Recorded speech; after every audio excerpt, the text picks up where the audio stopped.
Hello, and welcome to the History of Japan podcast, episode 553, Laying on Hands, Part 1.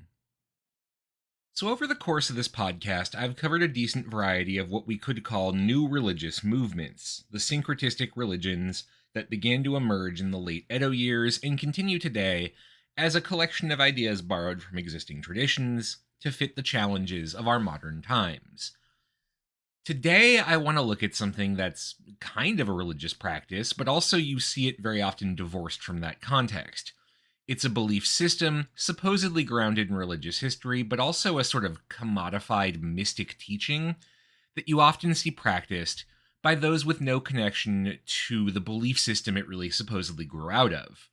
Indeed, the term for the practice itself has become somewhat disassociated with the actual ideas it refers to, in much the same way that many in the English-speaking world use the word Zen not to refer to a specific sect of Mahayana Buddhism, but to anything that's vaguely calming and has an Asian-y aesthetic.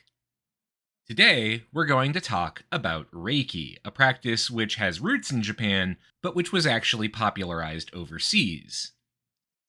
Now, a few things to get into before we get into it.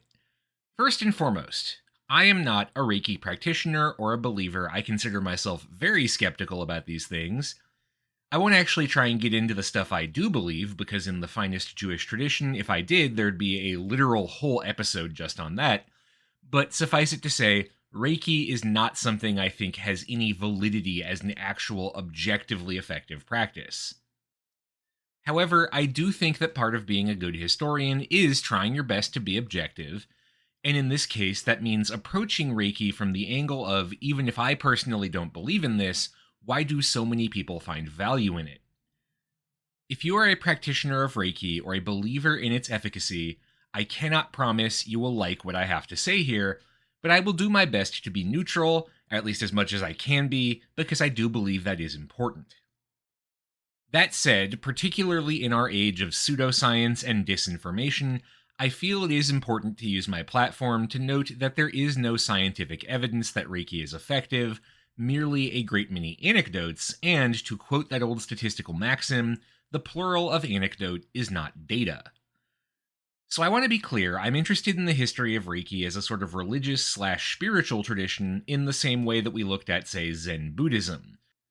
There's plenty of interesting debate and discussion to be had there. There is not, in my opinion, any debate or discussion to be had as to the question of whether Reiki quote-unquote works. It very clearly does not. So this should get me some fun, angry emails, probably about as many as the Soka Gakkai episodes did, but hey, that's what the block button's for. Second, we should probably define what Reiki is for those who have only tangentially heard of it, which is kind of challenging because, as I've noted, Reiki is often used to refer both to a specific practice, but also increasingly as a kind of catch-all signifier for any sort of New Age belief attached to energy, intention, touch, or the like. Historian Justin Stein, the main English language academic who focuses on the history of Reiki, defines it with 5 key features.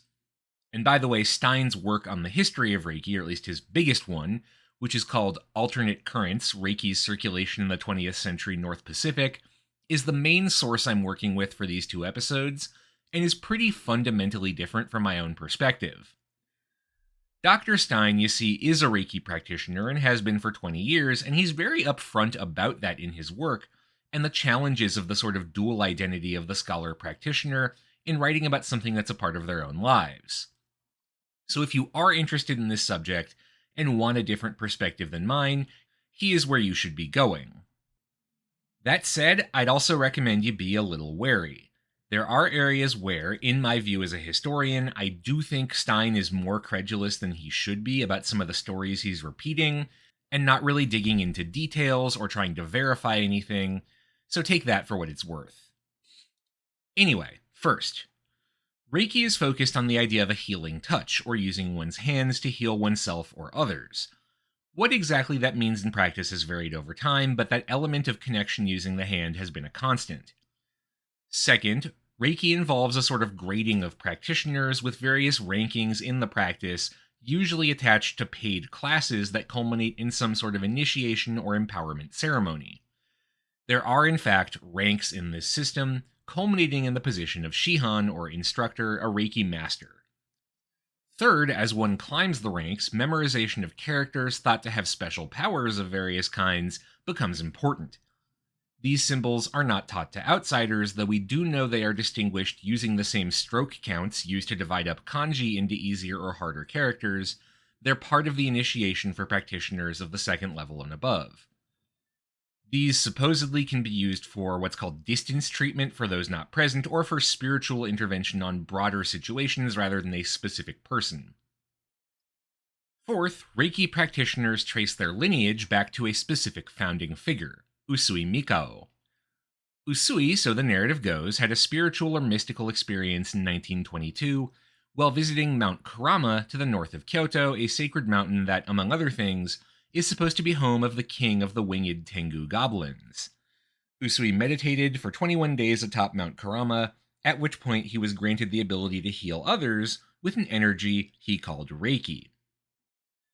That name literally means something like soul or spirit energy. The Rei is the same character in Yurei, meaning ghost, while Ki is, of course, another Japanese word people in the West tend to at least recognize.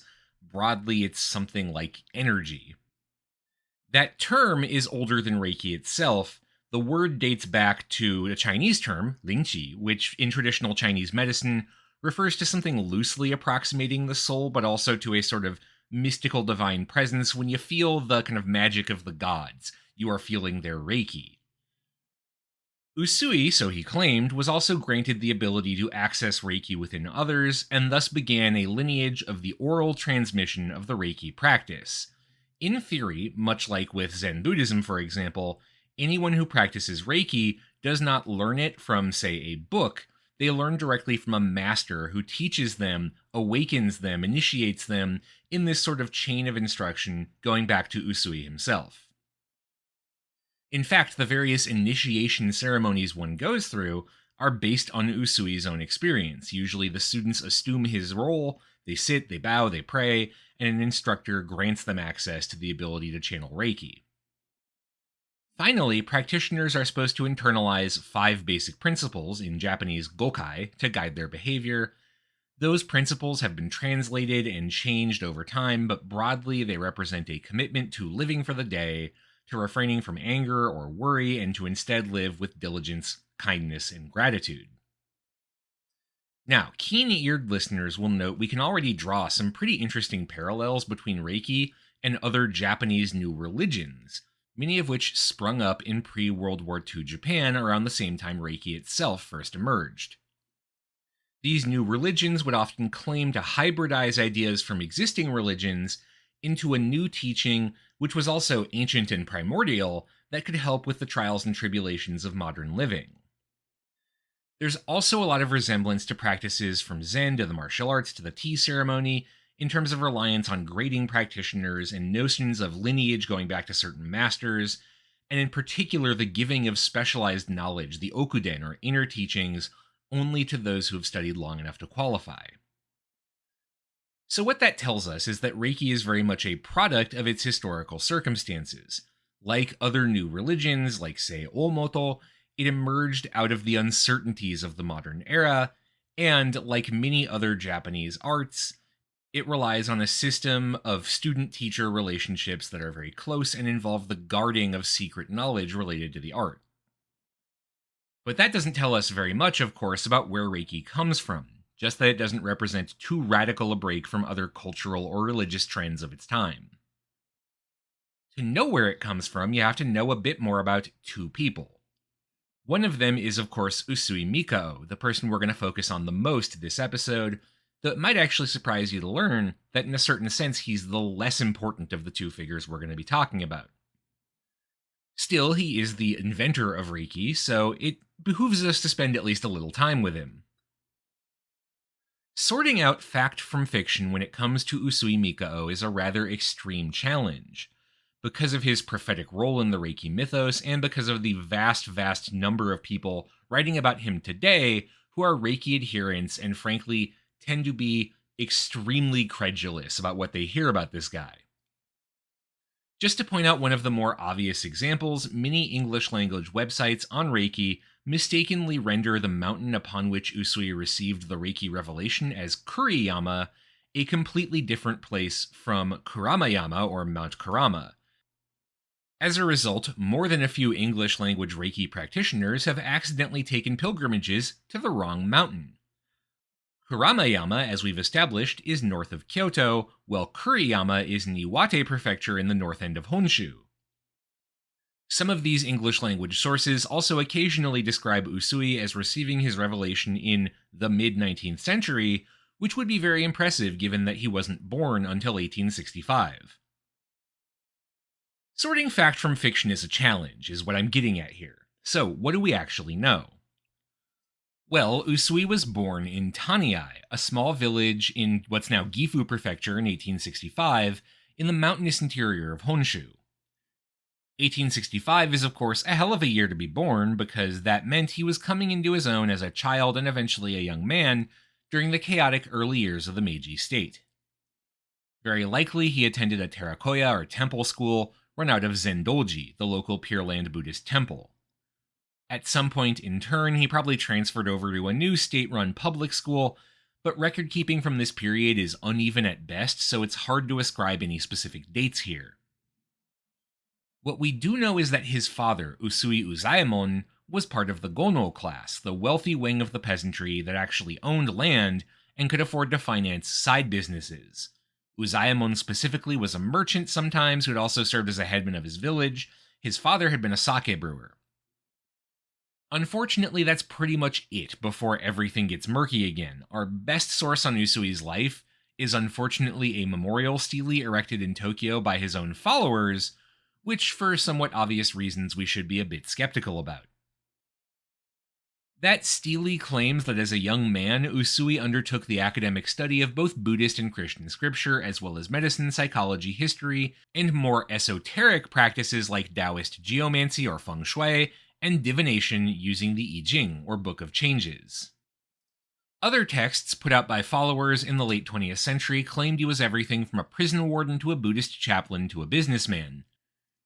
Some even claim that he was the private secretary of Goto Shinpei, one of the fathers of the Meiji state, though there's no evidence of that or reference to Usui in any of Goto's very well-documented and studied papers. You also sometimes see claims that he was associated with or even president of Doshisha University, one of the most prominent private universities in Japan during the Meiji years, and the only one that was an explicitly Christian institution. Once again, there's no evidence of that. It's pretty clear that story was invented out of whole cloth by another figure we'll get to in a bit, who wanted to add some Christian bona fides to Reiki's origins in order to assuage the concerns of white North American Christians about the practice. Piecing any of this together into a cohesive story is basically impossible. It seems pretty clear that by 1919, Usui had abandoned whatever more conventional career path he'd been pursuing, and it does seem to be the case that his interests were pretty wide-ranging, to pursue some kind of religious esotericism. Why, again, is not clear. It's suggested he experienced some kind of business setback, and certainly 1919 was a pretty turbulent time for the Japanese economy.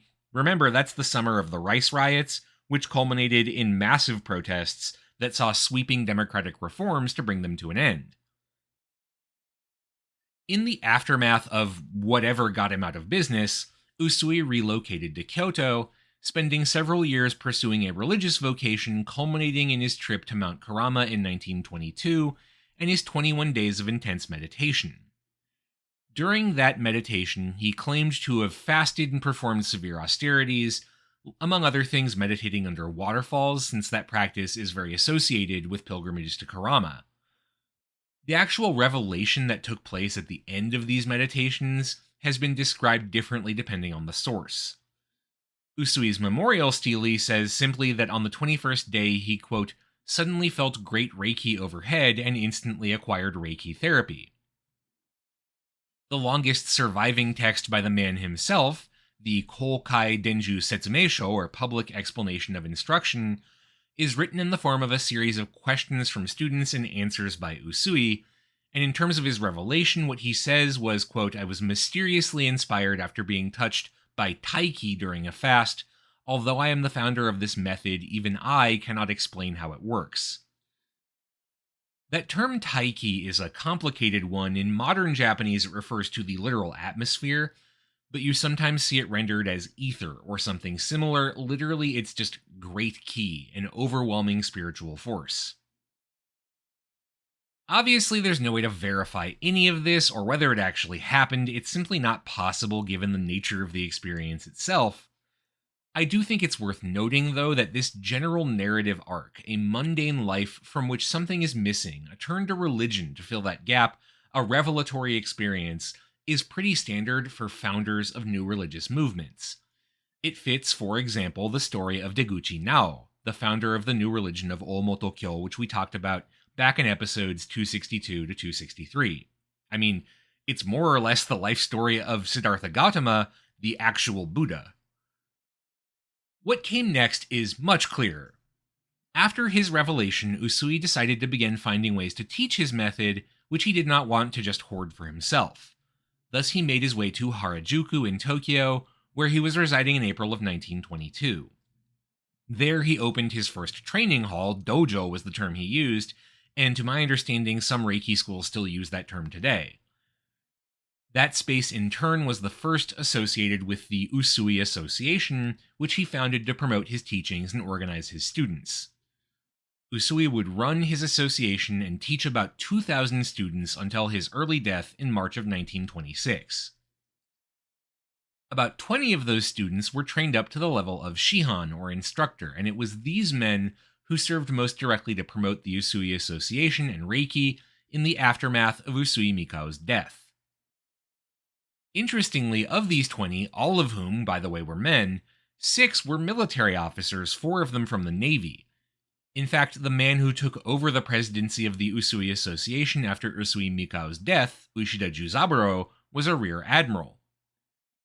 Which might seem a bit odd at first. Why would military officers be so interested in healing techniques? It's true that, as Justin Stein notes in his research, the Navy in particular had a large number of officers who were invested in newer esoteric religions. It actually had a lot of Omoto-kyo adherents until that religion was suppressed in 1921. In addition, as he notes, it does kind of make sense that military officers would be interested in this stuff.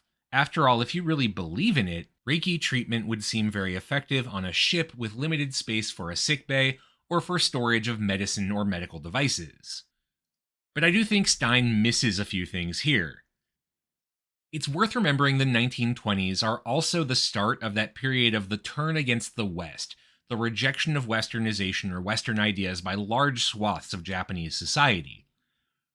Reiki practice, which Usui and his followers often positioned as this sort of rediscovery of healing techniques and traditions that have a long history in Japanese mysticism, fits the pattern of this cultural moment, particularly in a society where, let's not forget, Shinto myth was taught as a literal truth in classrooms.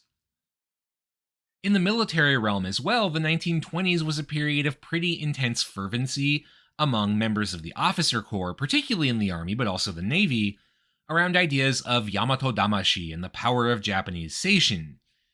Those two terms mean something like Japanese spirit, the idea that Japanese people have this near superhuman spiritual fortitude that gave them a strength well beyond others, and which became a very important notion for the worldview of Japanese militarists and fascists in later decades. It's not that much of a stretch that a member of the officer corps primed with beliefs like Japanese spirit will enable us to defeat American or British advantages in material and technology could also come to believe that that spiritual power has healing components as well. That's particularly true because Usui was more than willing to incorporate a healthy dose of Japanese nationalism into his teachings.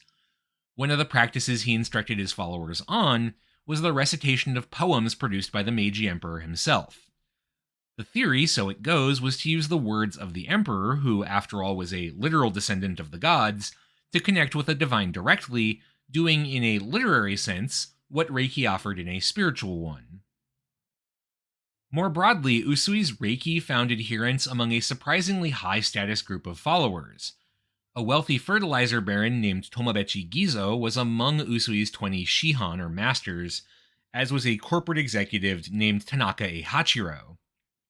Tanaka actually introduced Reiki to none other than Shibusawa Eiichi, probably the single most famous and important businessman of this entire period. Shibusawa received treatments from Reiki practitioners in 1925. The prestige of the movement's followers, though, didn't save it from mass ridicule by others. One journalist who wrote about his experience in 1928 had this to say about Reiki, quote, "From under the piled hands, my stomach grumbled like ice needles melting and crumbling. At that time, I recalled the founder of this therapy is said to be one of Japan's 3 fraudulent wizards." And frankly, that attitude seems to reflect how most people in Japan thought about this stuff. Outside of a circle of a few thousand adherents, most people don't seem to have thought that much about Usui style Reiki at all. Which frankly is not very surprising. These sort of esoteric practices claiming to give someone the ability to manipulate spirit energy were very common in pre-war Japan. Just to give a few examples, we have Tanaka Morihei, born in 1884, so a few years Usui's junior, and founder of a discipline he called Taireido, which he claimed enabled him to channel reishi, or spirit particles.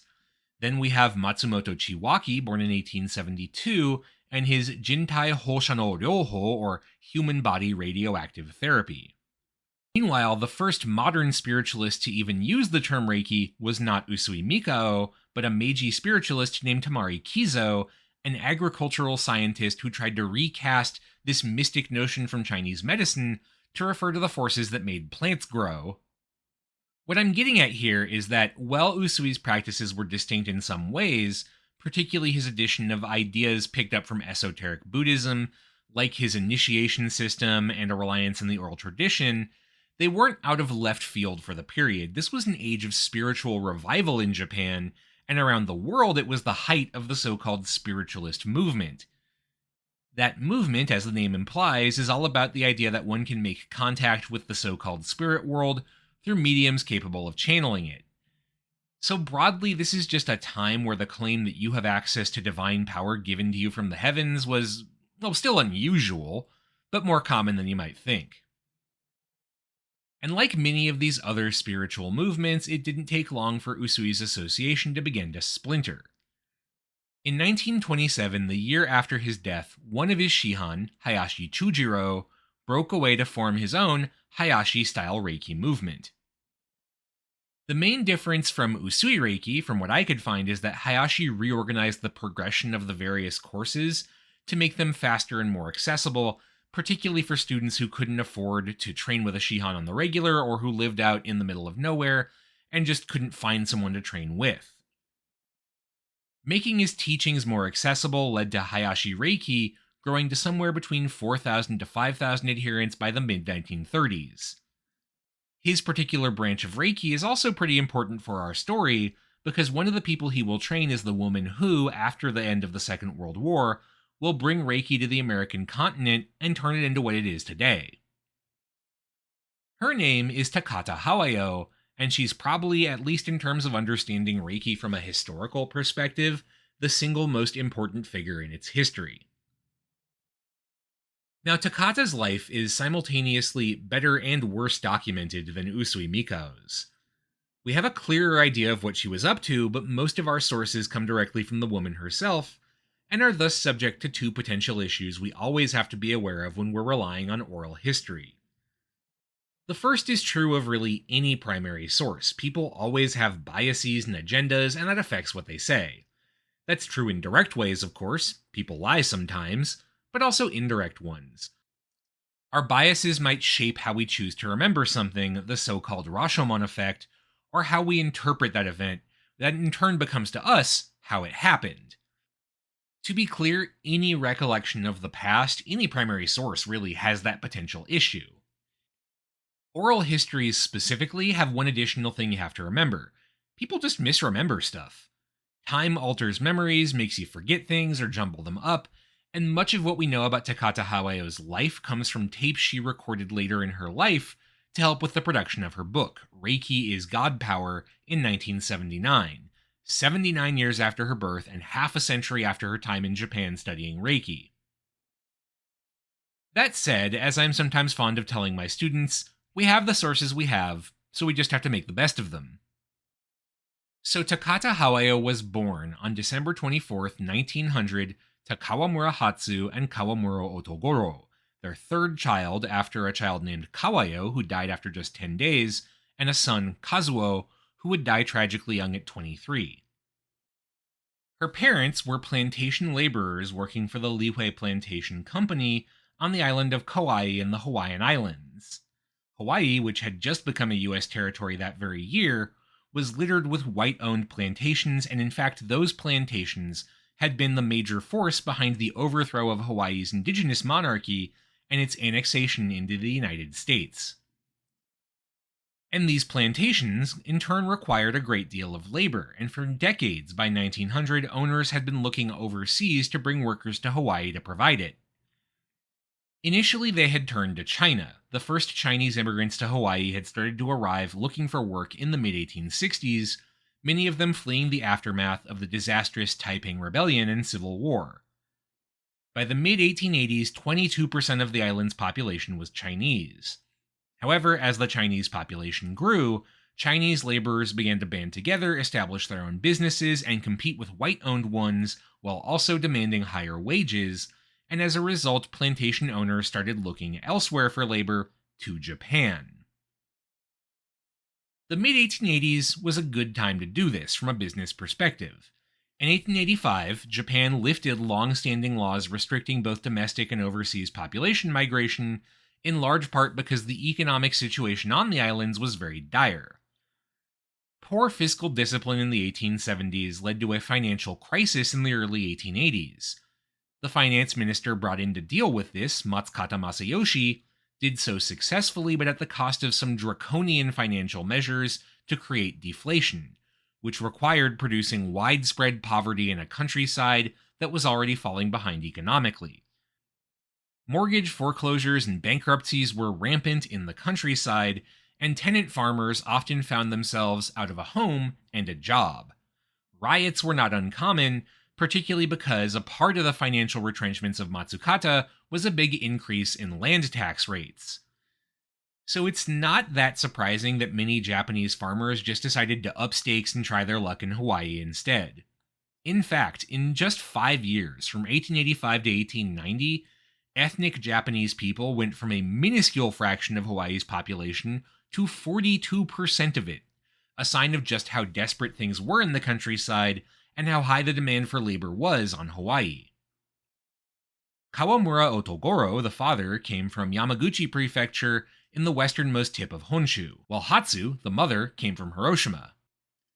These rural western prefectures were the source of much of the Japanese immigration into Hawaii. By the time of the Immigration Act of 1924, which basically banned all further Asian immigration to the US, about 90% of Hawaii's ethnically Japanese population came from the 4 westernmost prefectures of Honshu, Yamagata, Hiroshima, Shimane, and Okayama, plus Okinawa Prefecture. Anyway, in terms of what we know about the young life of Takata Hawayo, all we really have to go on are her later recollections. And by the way, as you might have guessed, Takata is a marital name, and at this point she still would have been Kawamura Hawayo, but she's much better known by her married name, so I'm just going to use that to avoid confusion. Anyway, her recollections read to me, at least, like someone who was, as she was telling these stories in 1979, self-consciously constructing an image for herself, or already having done that, just recollecting that image, as a religious figure. Here, for example, is Takata's recollection of the instructions given by her mother to the midwife after her birth. Quote, "Please give her a bath, wrap her in a new blanket, and face her to the sun. And then I want you to initiate her by putting a hand on top of her head and saying, 'I name you Hawayo,' and say it 3 times. And after that, she said, 'Success, success, and success.' So this was my initiation into the world." Now, there's a lot here that has very clearly been edited in the offing. For example, the laying of hands on the forehead is a part of Reiki initiation ceremonies, and just generally, of course, touch is very important to the whole process. The rising sun imagery is, of course, evocatively Japanese, given the nationalist significance of the rising sun, and references the religious role attached to Amaterasu, the sun goddess, in Shinto myth. Frankly, the whole effect is very unsubtle if I had to pick a word to describe it. Despite these ostensibly portentous beginnings, from what we can see, Takata's early life was decidedly normal.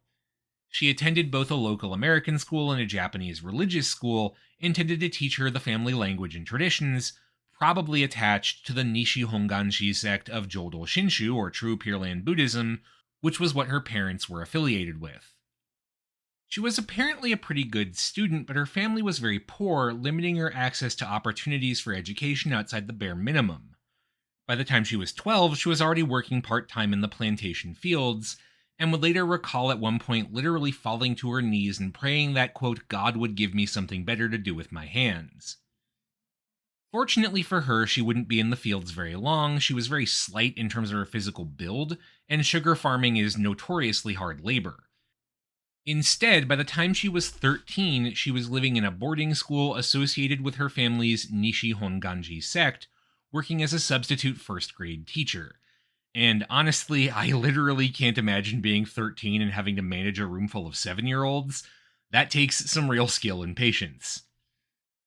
If that wasn't enough, she also took up 2 more jobs as an ice cream scooper at the plantation store, as well as a clerk in the shop's record-keeping office. And wherever she went, people were apparently very impressed by her diligence, and she quickly came to the attention of one of the shop's repeat customers, Julia McKee Spalding, 24 years her senior and a member of a wealthy white family that owned its own plantation, Kealia Plantation on the same island of Kauai. Julia Spalding in turn must have been very impressed with young Takata Hawayo, because by the time the latter was 16, she was working full-time at Valley House, the sprawling Spalding mansion at the heart of the family sugarcane fields. Hawayo would in turn work her way up the Spalding family house staff to the eventual position of head housekeeper, and would remain employed by the family for almost 2 decades. Takata Hawayo herself remembered all this pretty fondly. Julia would eventually finance some of Hawayo's first forays into, among other things, naturopathy. However, the Spaldings were also fascinated by a lot of peculiar notions around Oriental aesthetics, and day-to-day, Hawayo and any other Nikkei or people of Japanese descent working for the Spalding household were made to dress in fancy kimono, which Hawayo later recalled, quote, made me look like a living Japanese doll. The family was also apparently very fond of Oriental-themed parties that did include them dressing up, and which are exactly as cringe-inducingly problematic as you are thinking. It was also while working for the Spaldings that Hawayo met one Takata Saichi, and as the name might suggest, the 2 of them were married by the spring of 1917. They would have 2 children, Julia, the eldest, named for Julia Spalding, and Alice, born 7 years later in 1925. By all accounts, it was a very loving marriage, and Saichi himself was a very successful member of the Nikkei community. He helped run the plantation's warehouses and manage its business dealings, which was not a job commonly falling to non-white workers during this time, indicative of his talent and ability to network. In fact, Saichi was really successful during this time. He was actively involved in Kealia's Young Men's Buddhist Association, a member of the local school board, as well as the founding president of the Society of American Citizens of Japanese Ancestry of Kauai, and even an appointee to the State Child Welfare Board by the island's governor. He was even a member of the local country club, and in fact came in second in its first ever golf tournament in 1921, the only non-white participant out of 11 people. There were limits, of course, on how far the newly minted Takata family could rise. Saichi was listed on the McKee Sugar Company payroll as a store boy, and while he made more than most Japanese-American clerks, he didn't make anywhere near as much money as the white leadership of the company, a rank he could of course never realistically aspire to. Still, the family made enough money to live comfortably. They even bought a house for themselves in town. But by 1923, Saichi began to encounter health problems, a lung issue diagnosed as pleurisy. The couple decided to seek care in Japan, about the same distance as the mainland US would be, and after all, they spoke the language, and Saichi ended up getting surgery at Keio University Medical School that included having 2 of his ribs removed. This alleviated things for a time, but starting in 1928, his condition worsened, and 2 more trips to Japan in 1928 and 1929 didn't see any improvement. On October 8, 1930, Takata Saichi died at the age of 34 in the family home at Kealia. Takata Hawayo carried on alone, working odd jobs to keep the family financially afloat, but in 1935 she started to take ill herself. In October of that year, she headed to Japan for treatment, and 1 year later, she would be back in Kauai operating a clinic which was offering an absolutely drugless method of miracle medical treatment, Usui Reiki therapy. How'd she get there? We'll find out next week. For now, that's all for this week. Thank you very much for listening. This show is a part of the Facing Backward podcast network. You can find out more about this show at facingbackward.com. Special thanks this week to new donor to the History of Japan Patreon, Nancy, for supporting the show. Thanks again for listening, and I'll see you next week for the second and last part on our History of Reiki.